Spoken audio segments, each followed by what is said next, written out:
We live, Nick? We live? It fooled Yes. me because it said live, and then it like took a second, and then the fucking number, geez, right? That's 2025. actually how it always works. That's on you. Is it? Is it on me? Well, Yes. I'm usually not paying attention, Nicholas, That's because fair. Only I one of us just has it to. just it's so tiring having to carry your ass each Oh, and every year. every I year. can say Wow. that now. It's been 5 years, right? We're going on, right? Yeah, we are. Holy smokes!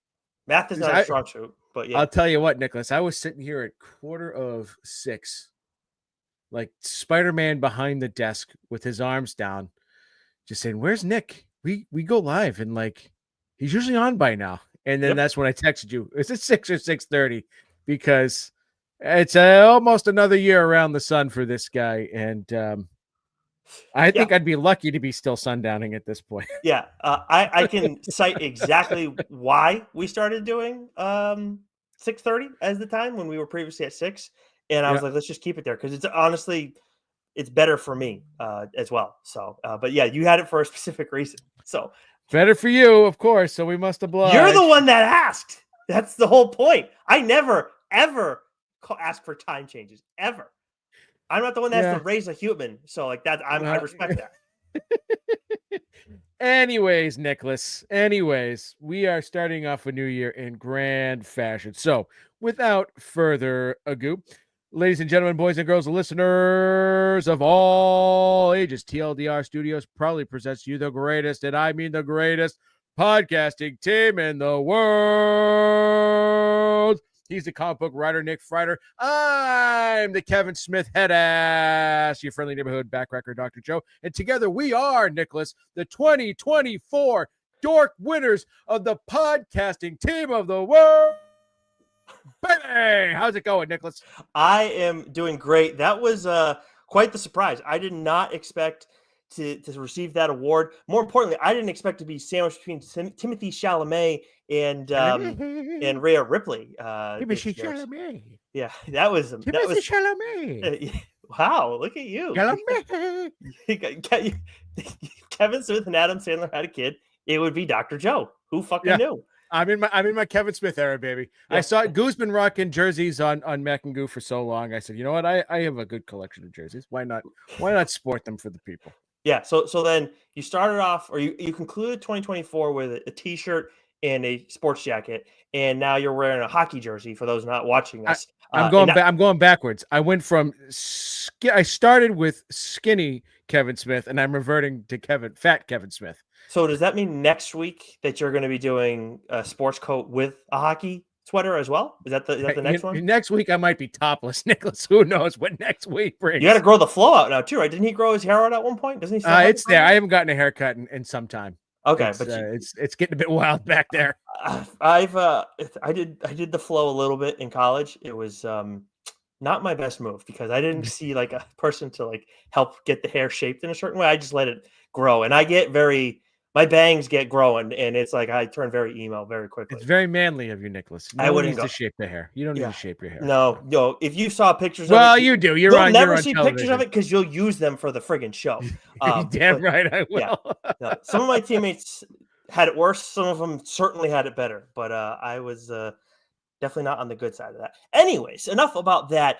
Yes, so thank you to #Dork for the recognition as their podcast of the year. And for everybody else, in case you missed it, we did do our awards. We actually kicked off award season. I know everybody's talking about Nikki Glazer right now, but how quickly do people forget about the amazing performance that the Backcracker put on in the floppy. So I appreciate again. Yeah, see, you got it, not me. I appreciate Dork also plugging that as well. If you haven't listened to that already, make sure you go and check that out. Joe and I had a great time talking about all the best books and creators from 2024. And also, speaking of creators, if you haven't already, subscribe to one of our audio channels. And I say that specifically because that's the only place you're going to find our Friarside chats, which are conversations with creators across the industry, ranging from seasoned vets writing big two books to up and comers and everything in between. And while we did have one Friarside chat in December. That was by design because of the holiday season. We're going to have more, of course, throughout 2025. I think we ended up, what did you say it was, Joe? It was 22 Friarside chats in 2024. We had, I think, 28 guests, 16 new guests. I'm already kind of penciling in some people that I want to try and flag for the first few months of the year, because we've heard about some great releases and we've gotten to already read some of those books. I think we're going to get a lot of repeats, at least to start the year off, but people we haven't heard from about a year, maybe even longer. So I'm very excited. 2025 is already promising to be friggin' kick-ass, man. So some awesome stuff. But before we go any further, I just want to check in on, for those who don't know, Doc got a Rivendell Lego set. He's a huge Lego fan. You guys are seeing over on YouTube and TikTok where I'm doing all the card stuff. I love collecting cards. I got away from it for a while, kind of come back to it recently. Doc is a big Lego guy. By the way, thanks for those cards that you gave me, Joe. How is it going with your Rivendell set that's been taking you a long time? Okay, I'm done. Nice. Yeah. I don't know how familiar you are with The Simpsons, right? But there's an episode where Homer bowls a perfect game, and he just constantly reminds everyone every 5 seconds that he bowled a perfect game. He's like, "Hello, did somebody say perfect game?" And he comes strutting in, and everyone's just like, "Yeah, whatever." That's gonna be me with the 2044 Doc Award. Doc I'm just gonna Award? tell everyone Doc Award, Dork Award. It's close. It's close. It's very fitting. Yeah, it's funny. It's So, funny how that's how you really feel about it. Okay. I tell you how I feel, Nicholas. I wear my emotions on my sleeves, just like the cookie crumbs live in my beard. It's for all to see. So I'll probably be posting pictures. I maybe should have been posting pictures throughout, but I've been taking pictures along the way. So I was completely stunned. I didn't expect my parents to do that for me. They got me the Rivendell Lego set plus a display case and then LED lights, which that's going to be a real pain in the ass to put in there, but I'm kind of looking forward to it. But since Christmas, I've spent, Nicholas, you want to guess how many days I've spent working on? Yeah. Well, I thought you were tracking. You're tracking your hours on this. I'm tracking my hours. So days doesn't equate to hours. Just like I've worked on it. How many days? Like, because I remember last time we talked, you said you had watched all 6 of the. I think there isn't an extended cut of the first Hobbit, but everything else has an extended cut. So you watched an extended cut of everything and the first Hobbit. So what's that? That is, I mean, that's almost a day's worth of like 24 hours. So I'm going to guess that you've spent 10 days on this. Okay, so 11 days. Wow. Okay. Right, 11 days. Now, some days I've put more time in it and then others. Like for example, day 11, which I didn't work on it yesterday, but the day before that, timestamp. I only put one bag together. I only opened up one bag, put that one together, but I still worked on it. So I've worked on a total of I've worked on it 11 different days. Now let me guess the hours too. I want to say 25. No, not quite. 23 hours and 50 minutes. Damn, I'm right around it on both. It's almost like I fucking know you.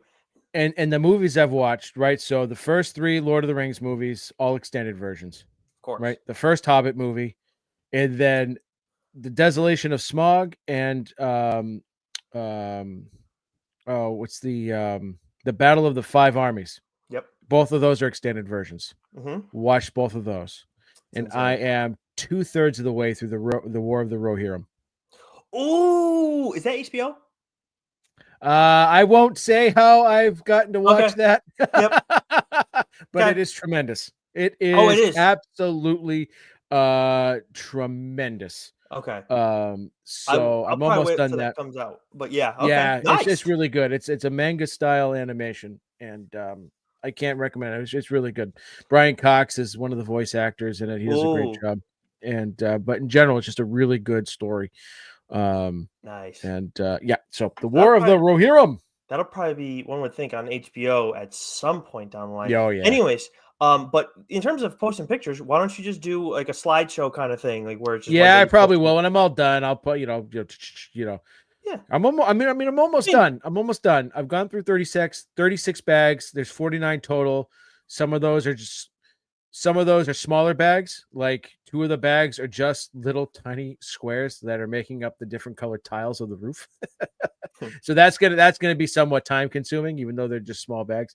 But I'm hoping to have this thing done, at least built by the end of the weekend, and then I'll start the process of putting the LED lights in and then putting it in the display case, and then yeah. I mean, post the pictures whenever you're ready. Don't even you like because I know that some of our listeners got to be masochists like you, like and love Legos. On me, I would never. That would be if I ever have a kid someday, and fortunate enough, and they are a Lego fan, I'm gonna be like, if I step on one of those things, I will be that parent about Legos. Oh God, because even as a kid, when I had them a little bit, I hated stepping on them. Well, pick up after yourself, Nicholas, and you won't have that problem. This is very true. Anyways, I'm not an architect. But I did internship. I always wanted to be an architect, Jerry. You've got to be in the Galapagos Islands, swim with the fishes. I was going to say that. Swim with the turtles. I interned for Art Vandelay Industries. Not to be confused with Kramerica. But anyways, all right. So let's get moving because we did already do an episode. I think it was on our annual. That was right around New Year's Day. So we already have a week of books that came out. So we're doing the rest of the month of January for our Solicit. We do have a little bit of catching up to do. And I know we've been kind of cutting down on this, but I do want to mention that I as you like suggested, and we're so gracious to not take dibs on When I Lay My Vengeance Upon Thee from Boom Studios. You said this is a Nick Friar book. And I have mentioned how earlier it's almost like I know you. It's funny, like you almost know exactly what I fucking like because I loved this thing. Everything about it was friggin' outstanding. You talked about the art a lot, very grim and unsettling, and I love that for the tone. You have two characters that are very interesting. You're the second main character or leading character that you meet. I love that he seems like has a ton of potential, awesome character. And then the first character we meet, it's like, what is that?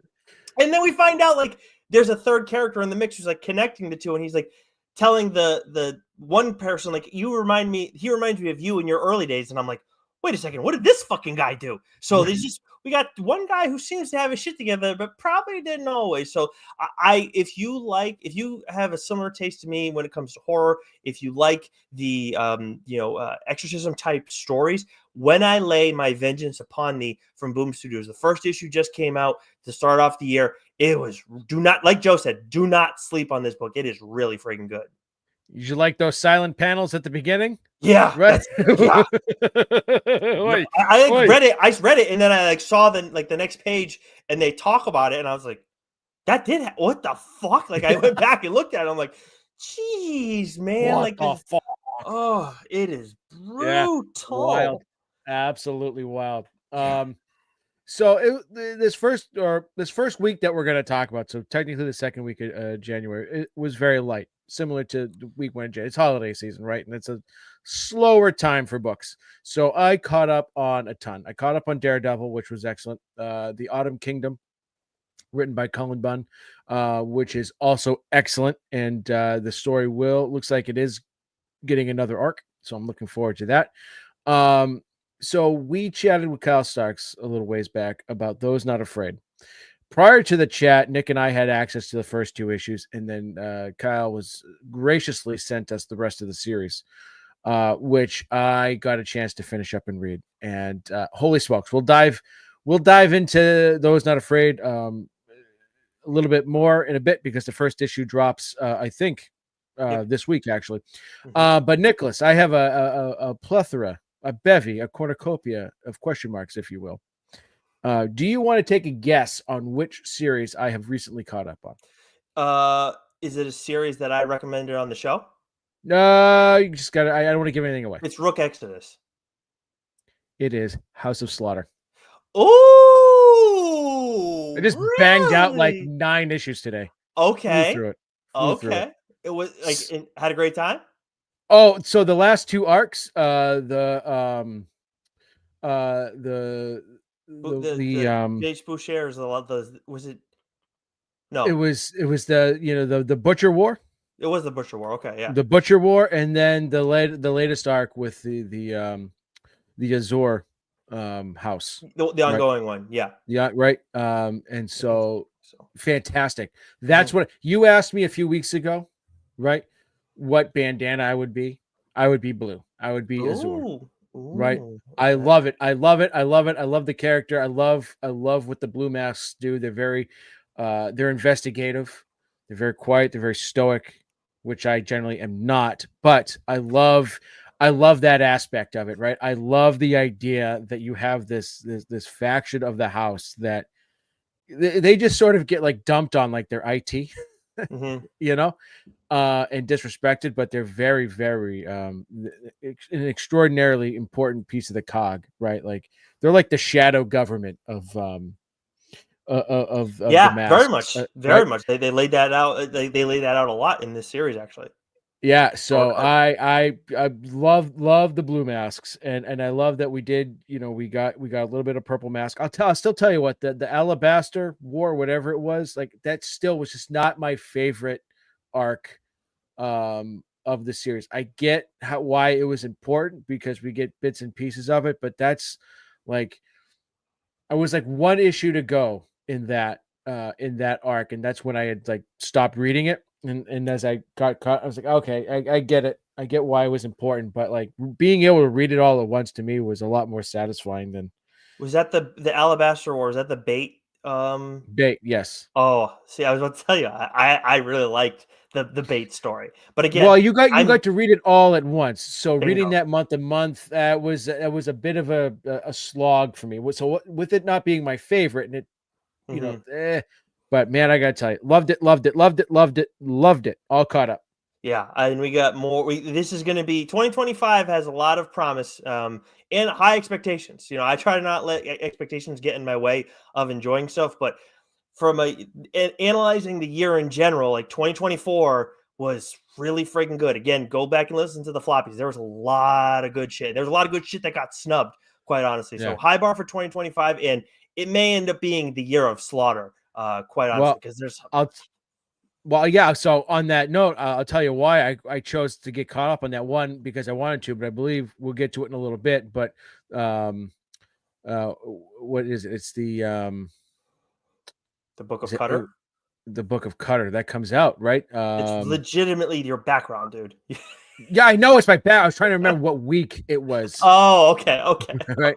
All right. I was like, well, if we're talking about you're going a little bit. I was like, you had me worried for a second. Yeah, So, yeah, no, no, no. So I was trying to think of two things at the same time, and my brain just malfunctioned. I was mm, scrolling down. I was like, what month, what week is it? Is it next week? Is it, anyways? it's the I think last it's week. later in the month. Yes, It's the yes, last yes, week yes, of the yes, month. yes. Yeah, we're good there. All So right, awesome. Well, without further ado, as we have our longest intro leading into what's new this week, let's get started. yeah. Well, it's not that bad though, Nick. It's only 17 minutes, and we're getting into week two technically, right? So Fair point. I Fair think we're point. ahead of the game if we're being honest. So Wow. right. Hashtag math and goat. Yeah, right. So technically, week two of our January solicit, the new comic book day, January 8th, 2025. Woo! Jesus, I never thought I'd live this long. From Marvel Comics, we have The Amazing Spider-Man issue 65, Uncanny X-Men issue 8, Ultimate Black Panther issue 12, Wolverine issue 5. A great series, a great series. Been enjoying it so much. I've been enjoying it very much so far. I'm cooked. Nyx issue 7, All New Venom issue 2, Sentinels issue 4, Namor issue 6, Battle of Jakku Last Stand issue 2, and then we have a series of number ones, Nicholas. We have a couple of what if titles. What if Galactus transformed Gambit issue 1, and what if Mickey and Friends became the Fantastic Four issue 1. I could see that one being a really fun one for kids. Hmm. Um, two properties, I think the Fantastic Four and Mickey and Friends, I think would work really well together. Very smart on Um, Marvel's part, honestly. and then we have New Champions, issue 1, written by Steve Fox. And I apologize if I butcher this person's name. I don't mean to, but I'm going to go with Iguara. Yep, I think you're right. And I meant to get to this one this week. I just didn't get a chance because I was so enraptured by catching up on Book of Slaughter.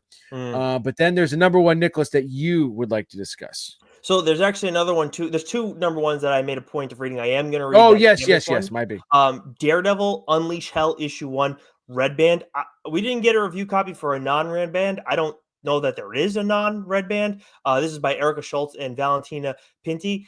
This was great. This was really good. Like at the center of it is Elektra, Daredevil, and we got some other things going on. Like I didn't want to break this one down, but I did really like this issue. The only reason I don't want to break it down is because I actually want to talk a little bit more about Magic issue 1, which is by Ashley Allen and Herman Peralta. And we've gotten a few like X women getting their own titles. Obviously, X-23 has gotten her own title plenty of times, and then Psylocke has not. But both of them recently, out of the ashes, got their own titles that just began recently. And while I enjoyed those, Magic issue 1 was my favorite first issue of that bunch. We get like dark magic and demonic forces that are at play in this story. Of course, like that's the kind of stuff I'm generally interested in stories. And Ileana's having a tough internal battle, which is something that I always love. And when it's well written, really just hits me in a certain spot. And she's like, and now she's in this situation that's going to test her quite a bit on that front. And there's a new player that enters the mix in this story. I think a new character that I don't want to get into too much, other than the fact that I really like this individual's look quite a bit. So very, very promising first issue start with Magic issue 1. Moving over to DC, we got Absolute Batman issue 4, Batman and Robin. It's not working. We can't get this part of the Jubilee. I forget how I did the oh no, I think it's the 2 thumbs up. That's what it is. There it is. Batman and Robin. Sorry, everybody. For those who are listening to us in audio form, I know this is great.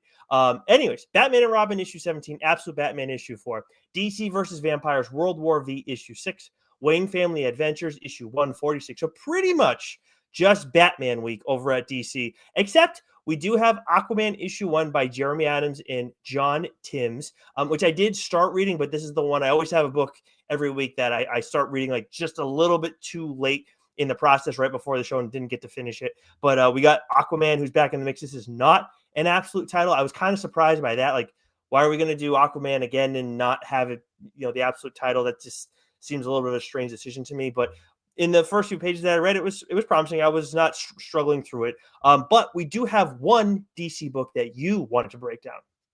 Yes, and mark it, timestamp it. This book is already in contention for some sort of award in 2025, and that is Batman Dark Patterns issue 2. It's written by Dan Waters with art by Hayden Sherman. This book is excellent. It is a detective story. It is a borderline horror story. It revolves around a great mystery and other players at hand than just your traditional Batman rogues gallery.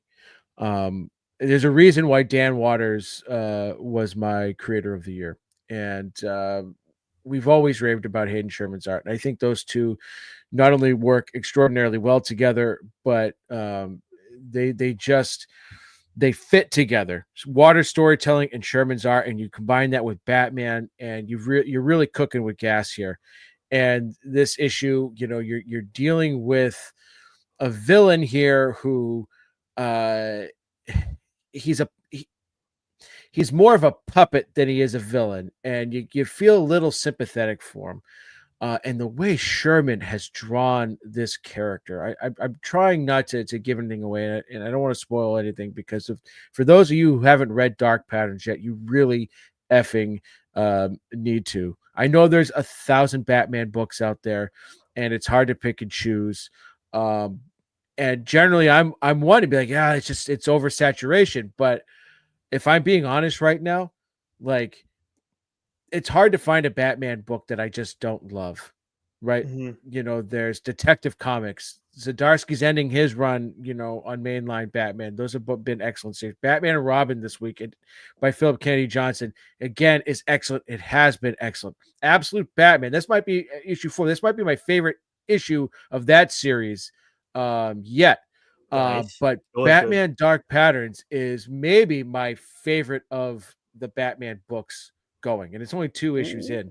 Right? It is absolutely stellar. The artwork's fantastic, the writing's fantastic, the story's fantastic. This is a can't miss Batman book.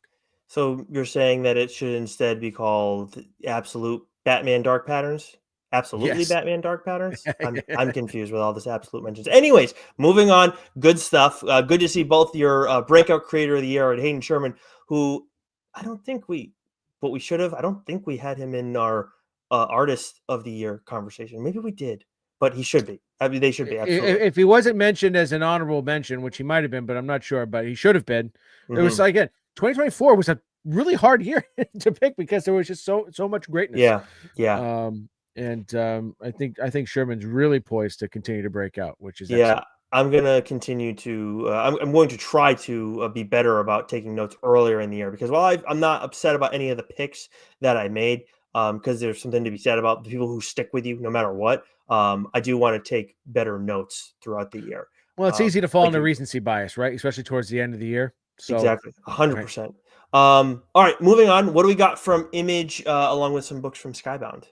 So this week from Image and Skybound, we have Transformers issue 16, which was my 2024 floppy winner for best series. This was an excellent issue, excellent series. Read it, people. Come on. Geiger issue 10. What's the furthest place from here? Issue 21. Snot Girl issue 17. Napalm Lullaby issue 8. Moonman issue 6. Kaya issue 24. Juvenile issue 2. Again, another great issue from this series. Again, I'm going to kind of put a little star next to this one so I don't forget about it because this one could be a sneaky limited series. Biggest surprise. It's been a really great series so far. Sweet Paprika, Open for Business, issue 3. Of course, that's from Mirka Andolfo. And then we have a couple of other ones. Death of Copper, issue 1. This is written and drawn by Michael Fife.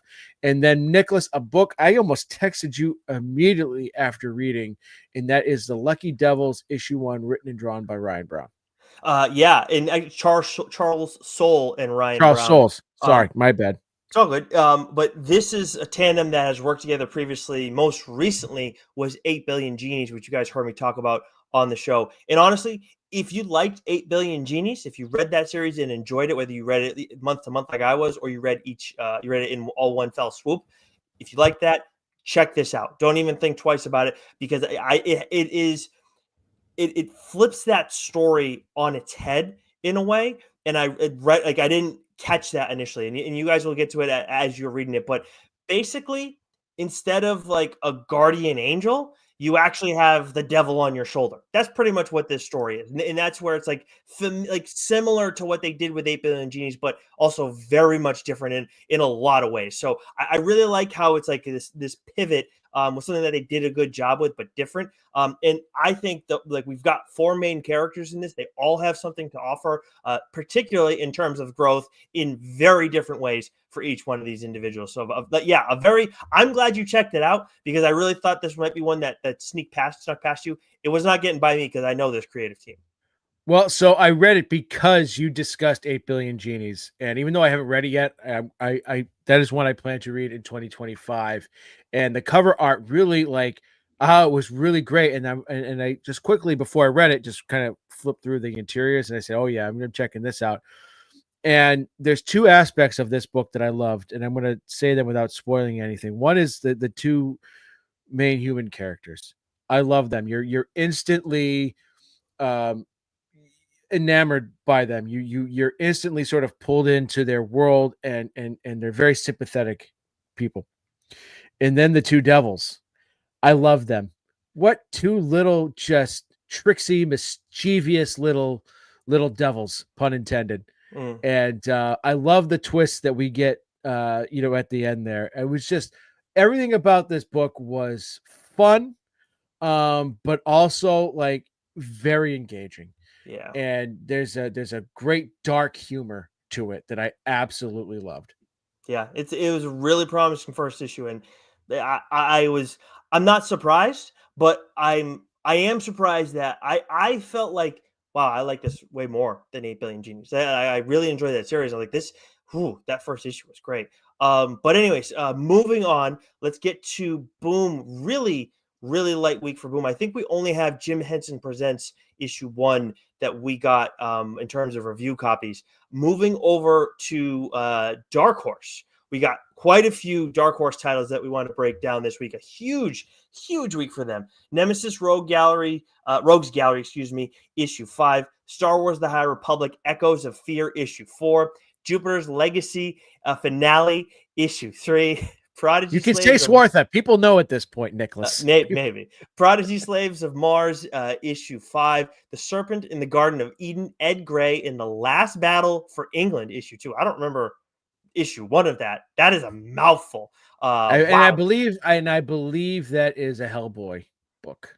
Okay. Or a Hellboy spinoff or something of the sort. When I see a colon, I assume like, okay, this is like, that's the title that people are used to, and then it's like, this is the story. But jeez. Anyways, Living Hell issue 2. It's been a while since we got that first issue from Caitlin Yarsky. She's writing and drawing that series. Issue. Yeah, some good stuff there. Survival Street, The Radical Left, issue 4.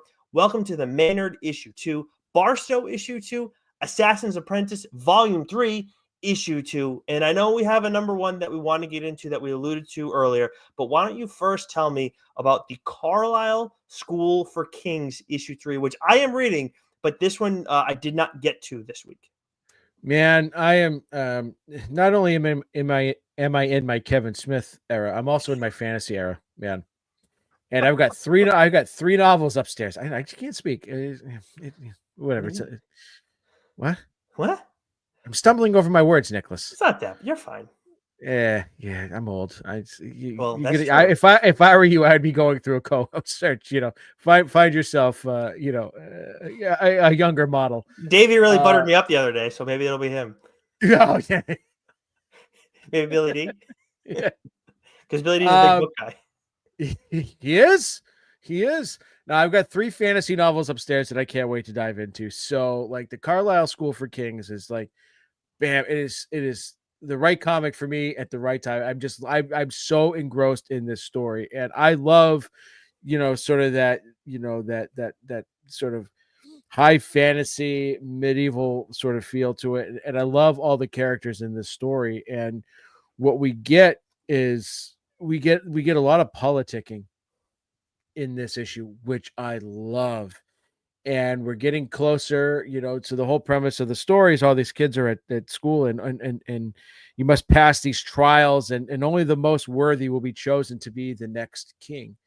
And the twist that we get at the end of this issue, and we get a we get an unexpected twist that I almost spoiled that I absolutely loved. But I love it because Colin Budd's shaking his fist at you, right? Because the main protagonist is very tortured, and I love her so much because I just think she's a great character, and the things that she does throughout this issue, I was just so well done. And like, if you're a fantasy nerd, if that's your kind of story, this is a book and a series you absolutely should be reading. This one has some great action, but it was sort of like that Game of Thrones-esque chess game being played that we got a lot of in this issue that I absolutely loved. Nice. I'm excited to check it out. I'm bummed that I didn't get to look at that already. But what I did prioritize, this might have been the first thing that I read this week, was your floppy winner for, was it Best New Series or Best on? It was Best New Series because Transformers was Best Ongoing. Kill All Immortals. We got the 5th issue of that from Zach Kaplan and Fico Ossio. This is the end of the first arc, and what a fucking end it was. I mean, the penultimate issue of the series was outstanding. We talked about it, how it hit us with this ending that was just like, I did not think that was going to happen. I very much like that. There's no way. And then it did. And somehow they came into 25 and they like raised the bar even higher. The stakes are like those have also been raised in a big way. Like the landscape of this like story, this world has changed completely. And also this series, we've talked a lot about how awesome Fico Ossio's art is, and the action through this series has been top notch. But Joe, this was the best issue in terms of action. Oh, 100%. This was the best issue, period, across the board. Zach, if you're watching, if you're listening, bra fucking vo, my friend. You and I talked about maybe an issue or two ago, like, and we may have even talked about this with Zach. It's like, like the possibilities are endless of where this series can go should it continue on, which it looks like it's going to, and I believe it's been confirmed, right? I'm not I don't sure know. about that. I don't Yeah, know. it sets up where it can go. I'll tell you that for sure, right? Like, Mhm. the ending was so explosive, that I was like, oh, I don't even know that, like, the way this issue ended never even crossed my effing mind, right? Because I was just so fixated, on these characters and thinking about, like, where they would go. I didn't think about, like, just in general where the story could go. And Zach just does a great job with how he ended this. And if I were a betting man, Nicholas, I would lay it all on. We're getting that next arc, baby. You Yeah, know, I'd be kind of stunned yeah. if we didn't get that next arc. And also I do want to note too, I've like mentioned how I loved the cover work in this series, and Oliver Barrett was a creator who was in my on my like radar for breakout creator, but as far as I know, I only saw him from these covers, but like they were huge for this series. So he didn't crack that spot for me, but I think at some point down the line he could. The first the cover for the first issue was absolutely the best cover for the series. Like, I'm talking about the A covers that Oliver Barrett did. The Again, like this issue 5, that cover by Barrett, that was the second best cover of this whole series. That is the dad, and it's fucking badass, dude. Like, It's vicious. they're It's all vicious. good. All his covers were good, but like one is head and shoulders above the rest, and 5 is right there. It's Yeah. so good, man. Oh my god. Well, it's set the tone for the issue, you Yeah, know, because it I believe Zach sort of referred to the main covers as, like, the photo shoot covers, yeah, if you will, where yes. they're all sort of, and this was just, no, there's nothing glamorous about, this one. It was just like the cover was vicious and the action in the book was vicious. So I thought that was a perfect tone setter.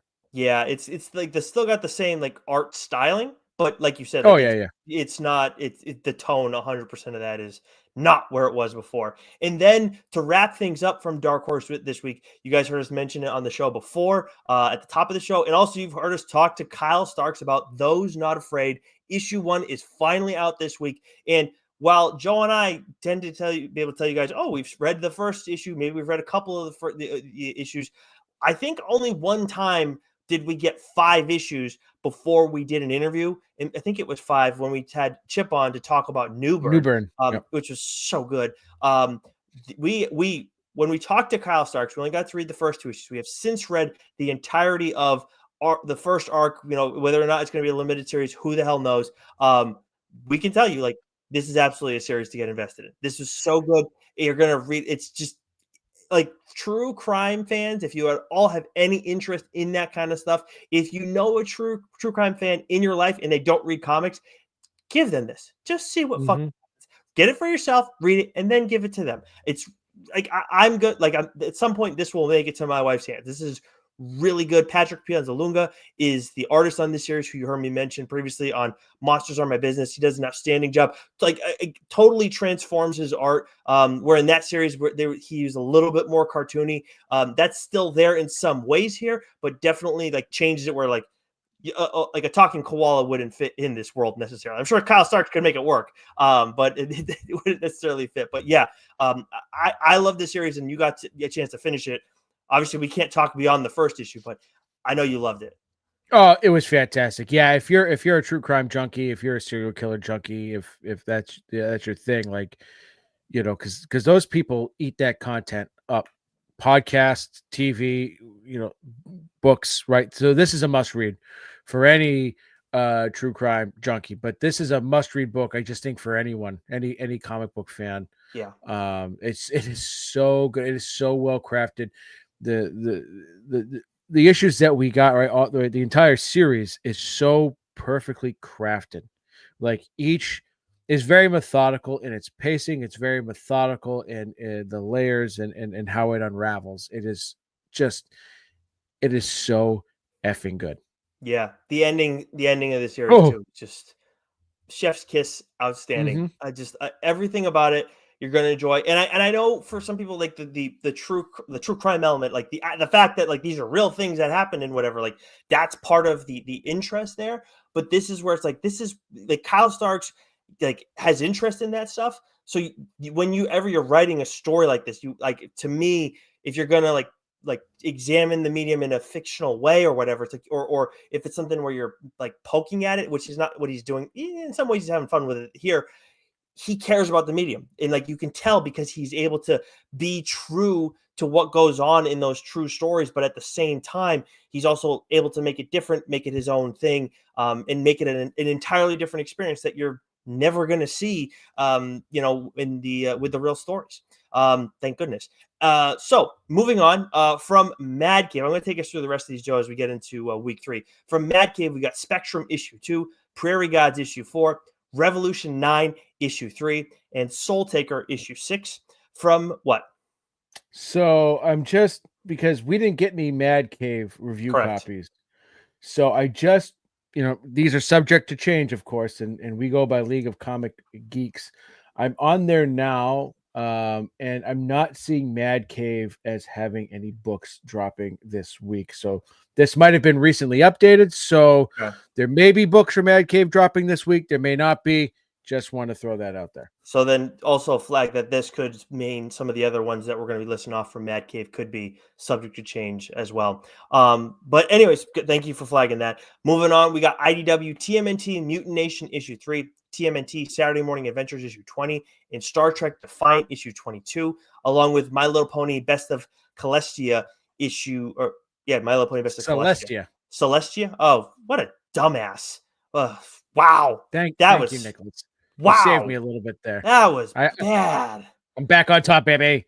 Whew. Anyways, Distillery, we got the Blood Brothers Mother issue 3 and the Missionary issue 2 from friend of the show, Ryan Stegman. Very excited to check out the second issue of that.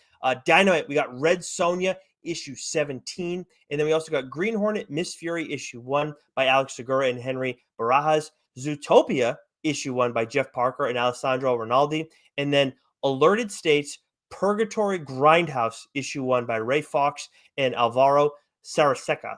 And that rounds altered states. What did I say? Alerted. Wow. You know what? It's time for week 3, so I'm going to take a second. Let's segue, baby.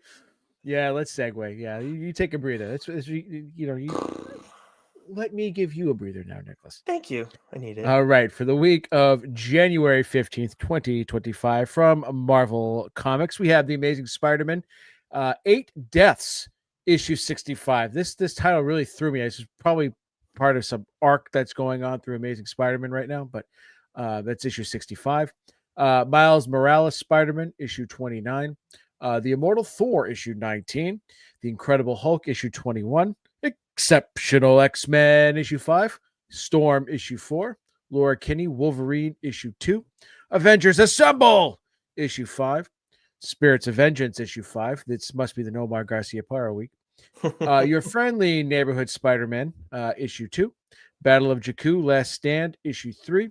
And Alien Paradiso, issue 2. I read the first issue, absolutely loved it. And then we have a number of first issues. We have Astonishing Avengers Affinity Comic, issue 1. This is written by Steve Orlando with art by Francesco Archidiacono. That's as close as we're going to get. Right. We have What If Galactus Transformed Moon Knight. This is written by Alex Segura with art by Scott Eaton. Rogue, The Savage Land. This is a book I definitely want to check out. Issue 1 written by Tim Seeley with art by Zulima Scotto Lavina. And then we have Ultimate Wolverine, issue 1, written by Chris Condon with art by Alessandro Capuccio.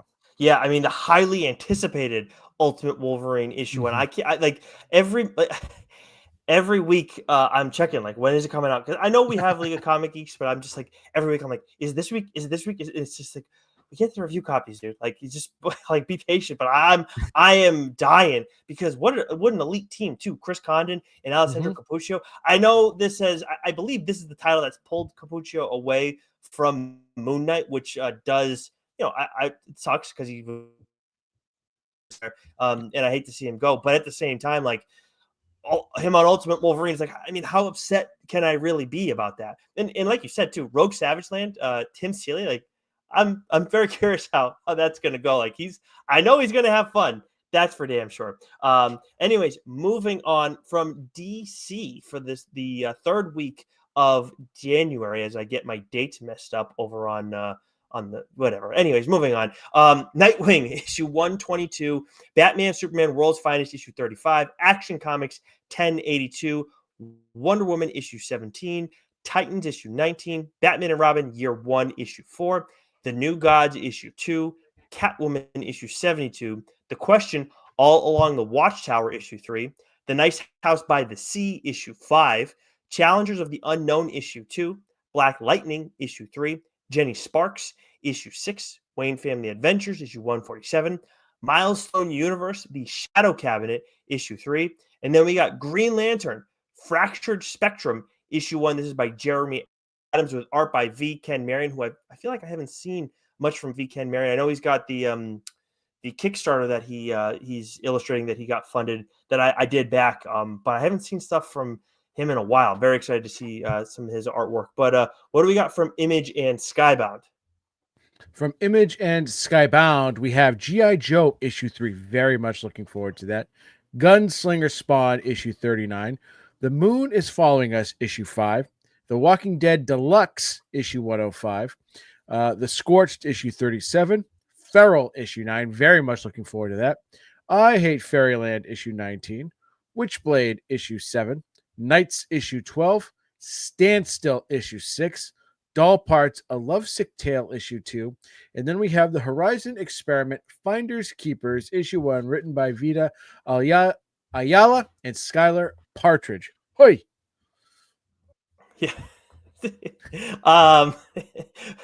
From Boom, we got Minor Arcana, issue 5, The Fade, issue 3, and Flavor Girls, Return to the Mothership, issue 2. Okay, from Dark Horse, we have Fuck My Life, or FML issue 3. We have The Oddly Pedestrian Life of Christopher Chaos and a whole bunch of cubed ice, issue 15. Anansi Boys, issue 7. Space Usagi, White Star Rising, issue 3. From the World of Minor Threats, The Brood, issue 2. Kanto, A Place Like Home, issue 6. Summer Shadows, issue 4. And then we have a couple of number ones, Nicholas. We have Shadow of the Golden Crane, issue 1. This is written by Chris Robertson with art by Michael Avon Oming. And we have Behemoth, issue 1, written by Grant Spator with art by Ryan Engel. From Mad Cave, we got Dick Tracy, issue 7, Gotcha Man, issue 6, The Hexiles, issue 3, Kosher Mafia, issue 5, Synap, issue 2, Hour of the Wolf, issue 3. I'll take us through these last few, Joe. From IDW, we got TMNT Naruto, the second issue of that series, Star Trek Lower Decks, issue 3, Monsters High, Mirrormaster, issue 5. From Vault, we got Something Crawled Out, issue 3, which in my notes, I think I have Something Crawled Out, issue 4. I don't know what's going on with Vault and League of Comic Geeks. Something's just always seems off with that one. And then from Distillery, we got You Won't Feel a Thing, issue 1. This is by Scott Snyder and Jock. Quick synopsis on this. You Won't Feel a Thing is a sobering murder mystery exploring the anguish of a man whose own body and mind has turned against him and the desire to find meaning in one's own life before it unravels. From Titan, we got Heat Combustion, issue 3. Minky Woodcock, The Girl Called Cthulhu, issue 4. And then from Dynamite, we got Space Ghost, issue 9, and The Terminator, issue 4. All right. Is this the... Oh, we got 2 more weeks. Holy cow, it's January way too long. Mm-hmm. Okay. Week 4, January 22nd, 2025. We have Ultimate Spider-Man issue 13. The Amazing Spider-Man issue 66. Uncanny X-Men issue 9. Fantastic Four issue 28. Wolverine Revenge Red Band edition issue 4. Iron Man issue 4. Phoenix issue 7. Wolverine Revenge issue 4. Scarlet Witch issue 8. Mystique issue 4. Blade Red Band issue 4. Okay, I cut the shit with the Red Band books. Come on, like I don't know. It's Ooh, starting to drive really? me nuts. Why? You know what it is? Because the red band thing is driving me nuts, like the black, white, and whatever stuff. Like, I don't know. Just It's come up not with the a more same though. creative. I know it's not Oh, the same. because Come up with something more unique, or you know what I mean? oh, you mean the name Red band. itself? Yes. I'm not talking about the content of the Oh, books. Just come up. Give me. Come on. Give me something original there. I don't know. That's gotcha. obviously a me thing. TVA issue 2, Helverine issue 2, Battle of Jakku Last Stand issue 4, Ultraman and Avengers issue 4, Kid Venom issue 4, and then a series of number ones. What If Galactus Transformed Rogue issue 1, written by Ann Nocenti with art by Stephen Byrne. X-Men Xavier's Secret. This is one I'll be checking out. Written by Alex Packnadel with art by Dionjus Neves. And this is, I guess, a collection collecting X-Men from the Ashes, Infinity Comics 1 through 6 for the first time in print. In the wake of the fall of Mhm. Krakoa, the X-Men are forever changed as Jean Grey prepares to take her place among the stars. So if you've been reading the Krakoan era, the end of the Krakoan era, and the start of the new X-Men and the Phoenix series, this sort of, I think, fills some gaps there. So that's what I'm going to be checking out. And then we have Doctor Doom and Rocket Raccoon. See what I did there? Yep. Issue 1. Written Hmm. by J. Michael Straczynski with art by Will Robson. Yeah, something that I'm gonna definitely want to check out. And I think with the Infinity Comics, I think that's stuff that's always digital first, and not every time do we see Infinity Comics come over to print. Mm. So that says something about how that series was perceived or received, excuse me. From DC for the week of the 22nd, we got Detective Comics 1093, Absolute Wonder Woman issue 4, which has been for both of us the best title from the all-in absolute titles. Superman issue 22, Justice League Unlimited issue 3, Green Arrow issue 20, The Flash issue 17, Harley Quinn issue 47, Black Canary Best of the Best issue 3, Power Girl issue 17, Metamorpho the Element Man issue 2, DC Horror Presents issue 4, Batman Wayne Family Adventures issue 148, and Little Batman month 1 issue 3. It's the most adorable thing ever, if we're being honest. From Image and Skybound, we have Void Rivals issue 6. Here's another book I caught up on too. World Tree. We haven't heard this a hot minute since we've had a World Tree Yeah, book new drop. arc, right? Issue 12. King Spawn issue 41. Hyde Street issue 3. This is just such a deliciously horrifying series. I absolutely love it. G.I. Joe, a Real American Hero issue 313. Rat City issue 10. Creep Show issue 5, Deadly Tales of the Gunslinger Spawn issue 2, The Tin Can Society issue 5. Excellent series. Probably can't. I don't think it can be a contender for a 2025 floppy, but it's such a good series. Savage Dragon 275, Null Hunter issue 4, Hex Slash Body Bags issue 3, Drawing Blood issue 7, and then we have The Patchwork Girl of Oz, issue 1, written and drawn by Otis Frampton. Not Peter Frampton, but Otis Frampton. Bingo. From Boom, we got House of Slaughter, issue 29. You guys heard us talking about that before. Been enjoying this arc. Power Rangers Prime, issue 3. Vicarious, issue 4, which is written by Ryan Parrott. It's been an outstanding series. Lawful, issue 7, which this is an 8-issue limited series, if I'm not mistaken, right? So that's almost come to an end. I have a little bit of FOMO on that one. That was one when I saw the cover, I was like, that looks I'll pretty talk cool. about that one as soon as I can. Nice. And then we got In Bloom issue 2 to wrap up Boom for that week. All right, from Dark Horse, we have Arcbound issue 3. This, of course, is Scott Snyder. This is a Scott Snyder and Tom Hardy joint. The Magic Order 5 issue 4, Black Hammer Spiral City issue 3, and then we have Ripperland, written by Steve Orlando and John Harris Dunning, with art by Alessandro Oliveri. The year is 2188, and Jack the Ripper has returned to London. For the last century, a shattered post-Brexit England has operated as a massive Victorian theme park in exchange for American military and financial protection. I'm intrigued by this one. I am too. Yeah. I'm intrigued by this one. Yeah. What do we got for I feel like I've been seeing the cover for this a lot. Sorry to cut you off. Like it's just on that alone, I'm just like I gotta give this a Oh, look. so I haven't seen a cover for that yet. So I'll be seeking that out. But that one is, it's cheekily piqued my interest, Nicholas. Yeah, can't say I blame you. Moving over to Mad Cave, we got Dark Empty Void issue Oh, 3, The Body Trade issue 4, oh. Spectrum issue 2, Long Cold Winter issue 2. Now here I also had Prairie Gods issue 4, so this may be when that's coming out. Mm-hmm. Revolution 9 issue 3, Yep. Exit Here we go. City issue 3, the final issue of the first arc of The Last Wardens issue 6, Soul Taker issue 6, and then we got Joe an issue 1 from Mad Cave that I think, at least looking at the art, seeing the name, these creators I'm not as familiar with, but Kill Train issue 1. This is written by Olivia Newton-John. Quartero, Olivia Quartero Briggs, and then Martina Niosi.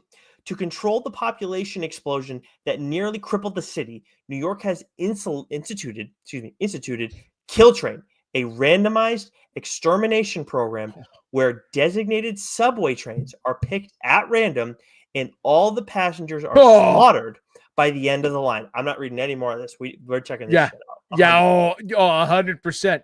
Yeah. 100%. And may I say, Nicholas, I don't know, like maybe we should try, I think we do a good job of this in general. But we added a new category to the floppies, right? Best breakout creators. Mm-hmm. I would love to check this book out, and I mean, we're obviously going to read it, but maybe like we try and, like, as you mentioned, we're not familiar with these creators. Maybe we can try and get them on the show. Yeah, I mean, maybe we try to move them up the list, on that list that we have, because I think that would be fun. Because this book sounds fantastic. Yeah, and Mad Cave has moved up to boom territory for me. Like number one, read it, must read. 100%. I'll take us through these last few before we get to the final week and you get us to Marvel. From IDW, we got Teenage Mutant Ninja Turtles, Night Watcher issue 5, Star Trek issue 28, Godzilla's Monsterpiece Theater issue 3, Sonic the Hedgehog Best of Shadow issue 1. I may get that one just for the cover, quite honestly.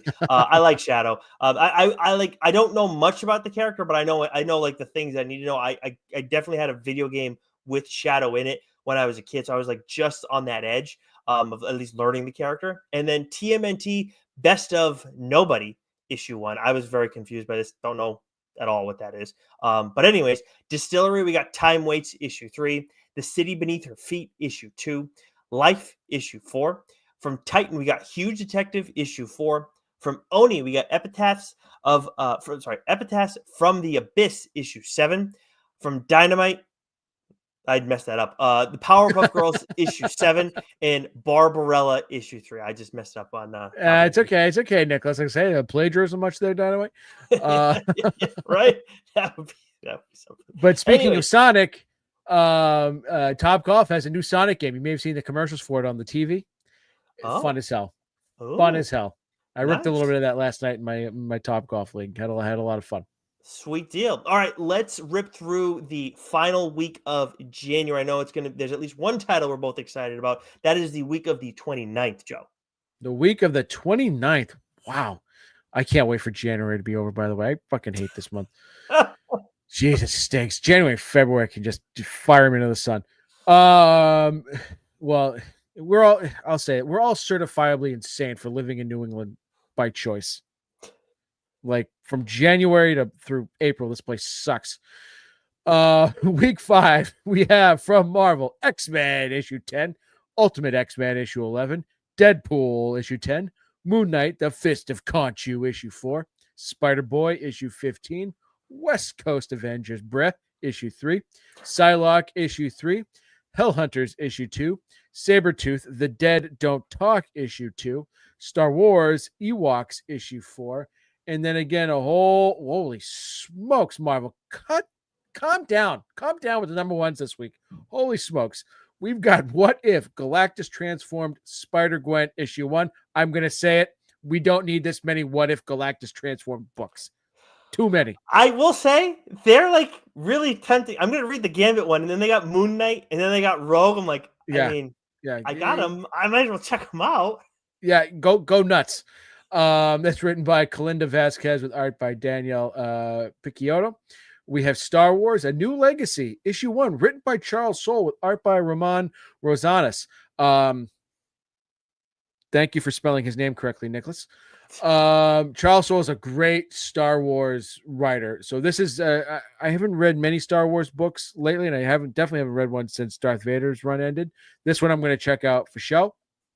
Nice. We have Storm Life Dream issue 1. This is 50 years of Stardom. This looks like just sort of a collection of stories regarding Storm with various artists and various writers. And that is it for Marvel. Moving over to DC, we got Green Lantern issue 19, Batman Wayne Family Adventures issue 149. And then you talk about a lot of first issues. We got quite a few, at least number ones from DC this week. Some special. So I might have scrolled past where it says DC and just kept scrolling, going, "Holy shit, these are all Marvel." No, most of those are DC. It is so a light I week ranted and raved for nothing. Marvel, sorry. So for Superman, I'm sorry, we got Superman Lex Luthor special issue 1. This is by Joshua Williamson with pencils by Eddie Barrows and inks by Eber Ferreira. We got DC Power Rise of the Power Company issue 1. This is by various artists and writers. Then we got DC's Lex and the City. Again, various writers. Love the name of that. That's great. Yeah, good work, DC. Various writers and creators on that. I'm Lex. I have sex with everybody. A little forgetting Sarah Marshall reference there. I'm Samantha. I have sex with everybody. Bullshit. All right. Yes, you should incorporate more Jesus into your lovemaking. I wish I could quote Kristen Bell's line where she shits on Aldous Snow's tattoos. She's like, what is it? It's like, it doesn't mean you're a man of the world. It means you're a fucking idiot. Something like that. It was just like, oh God, it was such a good line. Anyways, the last one from DC has nothing to do with forgetting Sarah Marshall or the saintly Kristen Bell. We have The Untold Legend of the Batman limited edition issue 1, which is like a reprint of this special story. This is by Len Wein, Jim Aparo, and John Byrne. Have a week, Image and Skybound. Holy smokes. Yeah. We have Saga issue 72. The Department of Truth issue 28. Nice. Redcoat issue 9. Ice Cream Man issue 43. The Scorched issue 38. The Rockefellers issue 3. Black Cloak issue 11. Violator Origin issue 5. Salmon Twitch Case Files issue 10. Hornsby and Halo issue 3. Knights vs. Samurai issue 5. Dust to Dust issue 2. Blood Squared 7 issue 6. That title always throws me off. Oh, jeez. Hack Slash Body Bags issue 4. Sweet Paprika Open for Business issue 3. Lego Ninjago Shatterspin issue 3. And then we have a couple of number ones. We have The Seasons issue 1 written by Rick Remender with art by Paul Azteca. Summer, winter, spring, and autumn are the Seasons sisters, the daughters of the world-renowned Seasons detectives. 10 years ago, their famous parents disappeared, left to raise themselves. The sisters formed an unbreakable bond. Now that bond is tested as the sisters fall prey to sinister forces. Rick Remender, I'm in, baby. I'm in. Yeah. Hopefully, there's not a cast of characters that are all birds. So I will be all in on this Rick Remender. You owe me that for a punishment. We'll get there someday. But this sounds fantastic. This a little bit reminds me of I can't remember the name of the title. It's not Violet Flowers because that's a current series, but it was a book and the title coming where all the daughters were named after flowers and one of them was named Violet. So it's kind of reminds me of that sort of mixed with like the Boxcar Children, which was a book that came out a very, very long time. It was this whole series of books I read as a kid where, they were sort of orphaned. They lived in the boxcar and they had soft crimes and stuff. So I'm in on this, Rick Remender. You got me. You got me. Nice. And then another first issue, which is actually, it seems like it is a standalone one-shot issue, is Blood Train issue 1. This is written by Adam Glass with art by Bernard Chang. And I'm checking this out because the comp is 28 Days Later Meets the Ruins. And 28 Days Later, I mean, like, that's one of, if not my favorite all-time horror movie. Like, I know we talk about all the extras and stuff, but that was like I was scared shitless of horror movies all the time. Like that was as much as it is. Like those zombies are fucking terrifying. I think only beat out by the World War Z zombies just because of how fast those fuckers are. Oh, this movie blows that movie away. It's not even close. No, I'm not. I'm talking about the I know, zombies. I know the comp you're making with the Yeah. zombies, but Okay. no, just don't No, put no, no. World War Z in the same breath in any instance with that masterpiece that is 28 Days Later. It's an outstanding movie. This is a high stakes standalone 48-page horror story. So it's its own thing. I will definitely be checking this out. Probably gonna try and talk about it if we enjoy it. Probably gonna talk about it on the show. When we do what's new that week. Moving over to boom, we got Hello Darkness, my old friend, issue 7, Red Before Black, issue 4, Jim Henson's Labyrinth, issue 5, and then Joe, the book that we are both probably the book that we're most excited for this month, The Book of Cutter, issue 1 by James Tynion IV and Werther Dell'Edera. As it crosses its 5th anniversary, the Slaughterverse unveils one of the darkest chapters yet in this oversized one-shot exploring a brand new facet of the mythos of monsters and the ones who hunt them. Maxine Slaughter, a former pack hunter who renounced her white mask to take up the Black Order of St. George, journeys to Europe to seek out House Cutter in their mysterious ways. Very excited for this. This is And so like you had the Book of Slaughter, you've got the Book of Cutter. I'm hoping we're going to get some more of these book of one shots, and then I would love to see them all collected in one like compilation. I think that would be awesome, right? That would be nice. I'm very much looking forward to this. I kind of wish like I loved Book of Slaughter. I wish it was more than just a one shot. I wish it was a small arc because it was so much there. You could have like told a much longer story there, or a longer story that would have fit nice into like a quick 4 or 5 issue sort of thing. I've got a feeling that's probably how I'm going to feel here with the Book of Cutter. Yeah, but also be very satisfied with it at the same time, if that makes sense. Yeah, it does. I can't help but wonder, like with the Book of Slaughter, it's different because they already have so much going on with House of Slaughter, and then obviously the original Something is Killing the Children. I'm sure like it's dependent on what James has planned and whether they have planned for like Something is Killing the Children, because that's obviously the bread and butter and everything.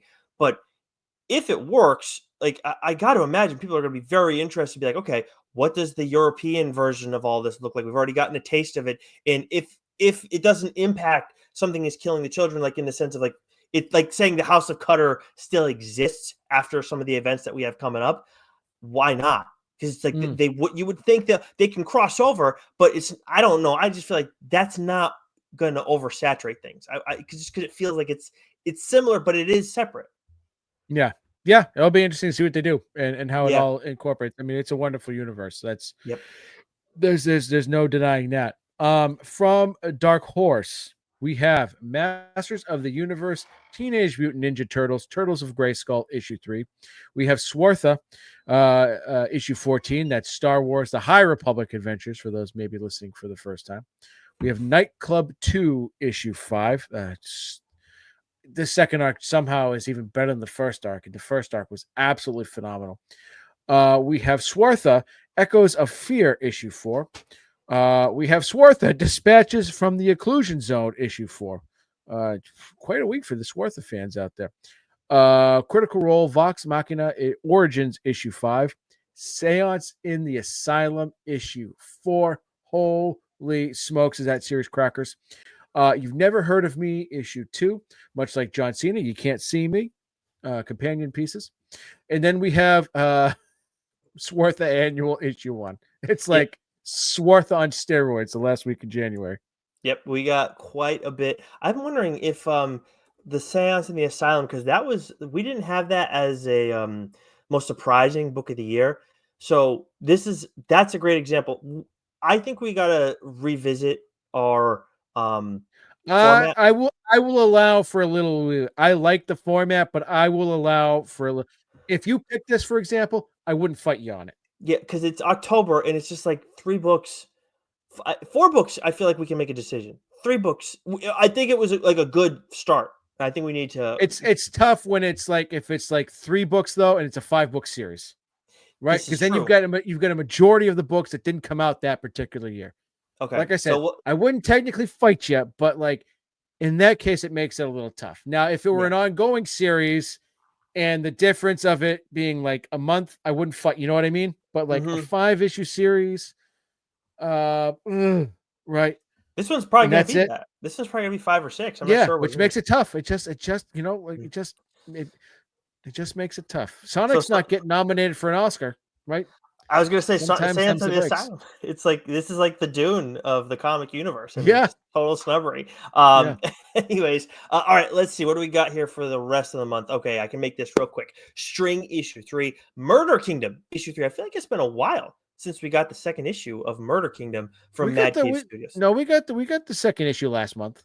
We did? Okay, maybe it's just we just Yeah. read so much. I guess I just have no fucking clue. Well, when they come out at the end of the month, and they probably monkeyed around with it a little bit, had it come out before the holidays, and now it's coming out the end of the month. So it seems it's probably like 6 weeks instead of 4 weeks, sort of thing. Yeah, good point. From IDW, we got Teenage Mutant Ninja Turtles Oh, issue 6, Teenage Mutant Ninja Turtles: The Last Ronin Volume 2 Re-Evolution issue 4. this book fucking debuted like 4 years ago, and that's Re-Evolution issue 1. That's how I mean. Go when you're done with this, go peep on League of Comic Geeks and Last Ronin 2, right? The Re-Evolution. Click on the series and then take a look at how far apart these issues have been.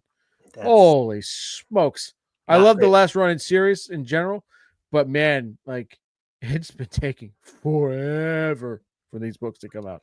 Yeah, not exactly the Last Ronin Volume 2, not our cup of tea. Star Trek Defiant issue 23, and then we got My Little Pony Rise of Cadence issue 1. This is by Christina Rice and Abigail Bulmer.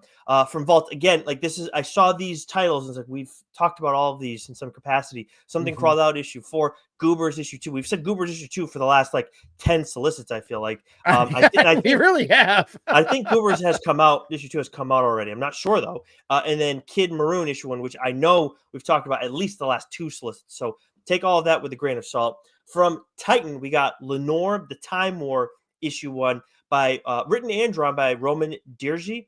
And then from Dynamite, we got Thundercats issue 12, Red Sonja issue 18, Vampirella issue 674, and then we got a first issue. This is another 80s cartoon that Dynamite is bringing back into the mix.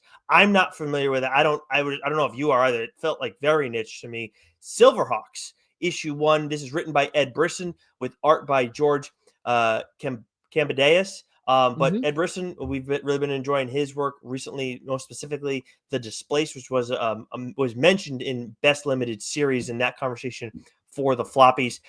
Definitely in the first half of the year, if we had a mid-year awards ceremony, that would have probably won that. But yeah, I don't know if I'm going to check this out, but I love that Dynamite, because Oni's doing it a little bit too, but I love that Dynamite's like making this play at these old properties that people really enjoyed way back, and then just like, let's have some fucking fun with it. Why not? Like this, like that's their thing.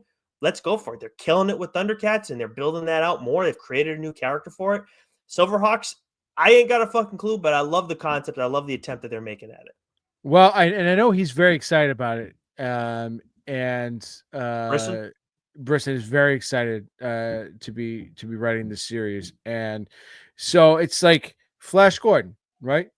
It was before our time where we were aware of Flash Gordon in the pop culture sense, right? Because of different references, theme songs, and things of the such. But I couldn't have told you diddly shit about Flash Gordon, but Mm-hmm. read the comic on women. We loved it, right? So I got Mm-hmm. a feeling that'll probably be the case here, right? So it's a property that neither of us are very familiar with, but a writer that we very much are, whose writing style we love. So this has the feelings of a home run written all over it that I'm very excited for.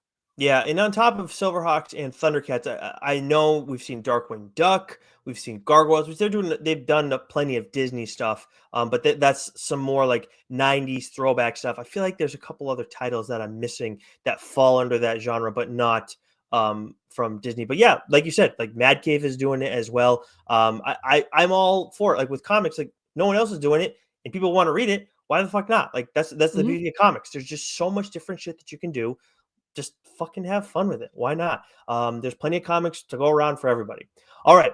That does it for our Solicit for January. We don't have a Friar Side chat scheduled for next week, but make sure you subscribe to one of our audio channels because, quite frankly, Joe and I generally never know when a Friar Side chat is going to come. So you guys are pretty much going to find out right after we do. And if you subscribe to one of our audio channels, you're going to get that delivered right to your listening device once it goes live, and you'll get all our other episodes too delivered to your listening device. But the only place you can find our Friar Side chats are our audio channels. And make sure you leave a 5-star rating and review wherever you subscribe to us. Otherwise, you're going to learn the real meaning of Backcrack. I didn't say that at the top of the show, Joe. So we don't have anything planned. So that means we'll be doing a mainline in the third week of January, if I'm not mistaken. Oh, baby, let's go. I know what book I'm doing. I've been promising. There's 2 books I've been promising you. One that may or may not have come up in award season. Whoa, that's new. Like, I put awards season. Awards. Yeah. I don't know. I did the peace sign and I got, there it is, Joe. I get balloons. I am the master at StreamYard. I don't know what it is, man, but I know how to get all these things going. Anyways, you may have heard it in the Dorkies. You may have heard it in the Floppies. But there's a book that I'm going to be talking about next week that I've been dying to tell you more about. But that's a conversation for another day. Until next week, my friend, stay sexy. You know it, baby. Woo! Oh, keep reading. Yeah.